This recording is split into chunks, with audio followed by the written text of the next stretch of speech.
ফ্রাইডেতে আমি সারাটা দিন কি করলাম আর কিভাবে কাটালাম আর কি খেলাম প্রথমেই বলি আজকের ব্লগিংটা কিন্তু শুধুমাত্র খাওয়া দাওয়া নিয়ে। তো সবাই কেমন আছেন? হ্যালো অ্যান্ড আসসালামু আলাইকুম এভরিওয়ান। অনেক দিন ধরে চিন্তা করছিলাম লাইফের একটা আপডেট দিব, আমার আসলে দিনকাল কেমন যাচ্ছে। সো গুড মর্নিং, সবাইকে ওয়েলকাম করছি নতুন আর একটা ব্র্যান্ড নিউ ব্লগে। তো এই যে সকাল সকাল উঠেই আজকে না, গতকালকে ফ্রাইডেতে তো আমি হলো উত্তরাতে ছিলাম। তো উত্তরাতে থাকা মানেই হলো খাওয়া দাওয়া ভরপুর, মজার। তো সকালে ঘুম থেকে উঠেই গরম গরম যেই খিচুড়িটা, এই খিচুড়িটা কিন্তু অনেক বেশি মজা হয় আমার আম্মুর হাতের। আর সাথে ছিল ডিম ভাজা আর সালাদ। তো আমি আর আমার হাজবেন্ড খুব আরাম করে কিন্তু খেয়ে নিয়েছিলাম। তো কারা কারা হচ্ছে সকালে ঘুম থেকে উঠে খিচুড়ি খেতে পছন্দ করেন, সবাই কিন্তু কমেন্ট করে আমাকে একটু জানাবেন। আমাদের তো খিচুড়ি, তারপর হচ্ছে ওই যে ভর্তা ভাত, এটা খেতে খুবই ভালো লাগে। দেন আমরা খুব আরাম করে খেয়ে নিচ্ছিলাম।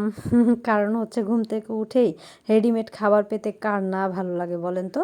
তারপর একটু পরে এটা ছিল আমড়া আর জাম্বুরা মাখা, মানে এটাও কিন্তু একদম টপ নচ, খুবই মজা। আর দুপুরের দিকে আমার কাজিন মিষ্টি নিয়ে চলে আসলো, কেন জানেন?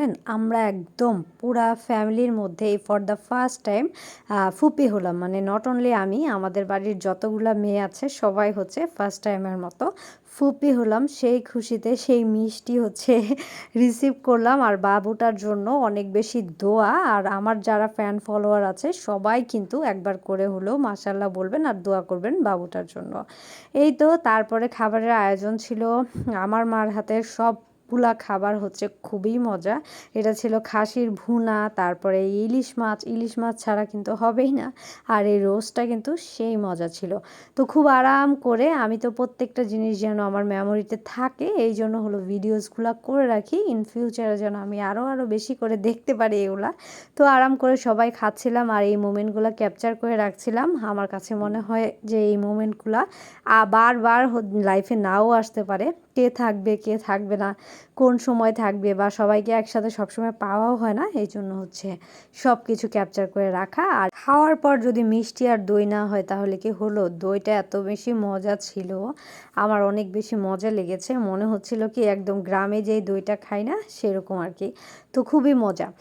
আর তারপরে এটা ছিল সন্ধ্যায় হচ্ছে পাটিসাপটাটা, এইটার কথা কি বলবো, এটা কিন্তু এখনও আমার মুখে লেগে আছে। আপনারা কিন্তু খেলে আপনারাও জাস্ট পাগল হয়ে যেতেন। তো এতদিন কারা কারা আমার ব্লগগুলো মিস করেছেন সবাই একটু জানাবেন, আর আমার ব্লগগুলো দেখতে আসলে কার কেমন লাগে। আর এই যে দেখেন, আমি কিন্তু আমার হাজব্যান্ডকে জিজ্ঞেস করছিলাম কেমন লাগছে, অনেক বেশি মজা। তো থ্যাংকস ফর ওয়াচিং, আসসালামু আলাইকুম এভরিওয়ান, বাই বাই।